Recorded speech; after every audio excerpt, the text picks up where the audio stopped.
अगर मैं बोलूं कि यूनाइटेड स्टेट्स और ईरान पहले बेस्ट फ्रेंड थे, तो क्या आप मानोगे? देखो, आज जो दुश्मनी दिखती है ना, वो ईरान के ब्रिटिश रूल से है। बात 1900 की है। ईरान को जब पर्शिया बुलाया जाता था, यहाँ से निकला तेल, वो भी दुनिया का बेस्ट ऑयल।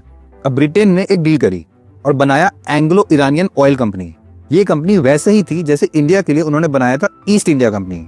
मतलब ऑयल ईरान का था, लेकिन कंट्रोल ब्रिटेन का, और प्रॉफिट भी ब्रिटेन का। और पूरी की पूरी ब्रिटिश नेवी इसी ऑयल पे चल रही थी। ईरान बस नाम का ओनर था। अब वर्ल्ड वॉर 2 जब खत्म होता है ना, तो यूनाइटेड किंगडम की हालत एकदम खराब हो जाती है। Weaker economy, higher debt. अब यहीं से एंट्री होती है यूनाइटेड स्टेट्स की। अब यूएस उस टाइम सऊदी अरेबिया का ऑयल हैंडल कर रहा था और पूरा मिडिल ईस्ट के ऑयल पे उसकी नजर थी। तो यूएस को ईरान एक स्ट्रेटेजिक लोकेशन लगता है, क्योंकि मैसिव ऑयल पोटेंशियल भी था और रशिया के बिल्कुल पास लोकेशन पे था। और ईरान को भी यूएस चाहिए था, क्योंकि ब्रिटिश कंट्रोल से निकलना था उसे। टेक्नोलॉजी और इन्वेस्टमेंट की इंटरनेशनल सपोर्ट की बहुत जरूरत थी उसे। तो इस टाइम पे यूएस और ईरान बेस्ट फ्रेंड्स हो गए थे।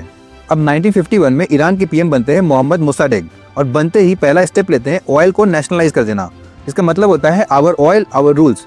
अब ईरान में तो पब्लिक एकदम खुश हो गई, लेकिन यहीं से यूएस में टेंशन शुरू हो गया, क्योंकि अगर ईरान हाथ से निकल जाता तो बाकी मिडिल ईस्ट कंट्रीज भी धीरे धीरे निकलना शुरू हो जाती। तो 1953 में CIA और MI6 दोनों जॉइंट ऑपरेशन करती हैं।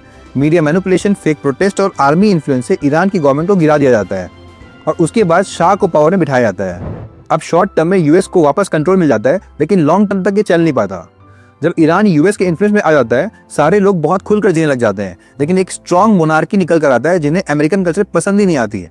और 1979 में जब इस्लामिक रेवोल्यूशन आता है, तो फिर खेमानी की मोनार्क गवर्नमेंट आ जाती है। आपको एक वीडियो दिखाता हूँ। जब ईरान यूएस से कंट्रोल में था, तब वहां के लोग ऐसे रहते थे।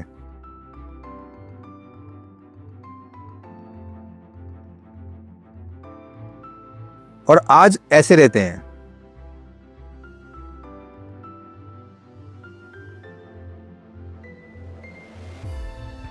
अब पब्लिक का वापस गुस्सा, वापस से सब लोग प्रोटेस्ट के लिए उतर गए हैं। क्या फिर से CIA और MI6 इसमें कोई चाल है?